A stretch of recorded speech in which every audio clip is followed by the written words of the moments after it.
hello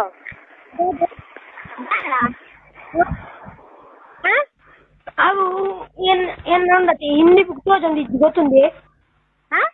Hindi ಪಾಠ book ತೋಚಂದಿ ಸಜ್ಜಿಗೆ ಎಂದಾಯ್ತು ಬನಲೇಡು ಚೂರು ಪಾರ್ದು ತಿನ್ನು ಎಲ್ಲ ಬನಲೇಡು ಉಂಟು ಹೆಂಗುಟ್ಲ ಮಾರೆ ಏನ ಹಿಂದಿ ಪಾಠ ಬುಕ್ ಉಂಡತಿ ಬತ್ತೆ ಉಂಟಿ ಹಿಂದಿ ಪಾಠ ಮುರಣ್ಯ ಬ್ಯಾಗ್ ಇರ್ತೀನತಿ ಹಿಂದಿ ಪಾಠ ಬುಕ್ ಬ್ಯಾಗ್ ಇರ್ತೀತೆ ಶಾಲೆ ಬ್ಯಾಗ್ ಇರ್ತಜಿ ನಾನು ಇಲ್ಲಡು ನೆಂದಿನಿ ಇದು ಆ ತೊಟ್ಟೆ ದೀತಾರ ಅಂತ ಅಕ್ಲೆ ಕೊಡ್ತೀನಿ ತೊಟ್ಟೆ ಎನ್ನ ಪಾಠ ಬುಕ್ಕುನು ಎಂತ ಕೇನುಜಿ ಕೇನುಜಿ ಎನ್ನ ಪಾಠ ಬುಕ್ ತೋಜಿ ಇಂದು ಬನಲೇಡು ಸಜ್ಜಿಗೆ ಚೂರು ಉಂಟು ಪಾಸ್ ತಿನ್ಲ ಸೇರ್ ಬೆಚ್ಚ ಅಂತಾರೆ ಬರ್ತೇನೆ ತಿನ್ನೆ ಅಂದಜಿ ನೋಡುವ ಪಾಠ ಬುಕ್ ತೋಜಿ ಸೇರ್ ಬೆಚ್ಚ ಅಂತಾರೆ ಬರ್ತೇವೆ ಬರೋದು ಸಜ್ಜಿಗೆ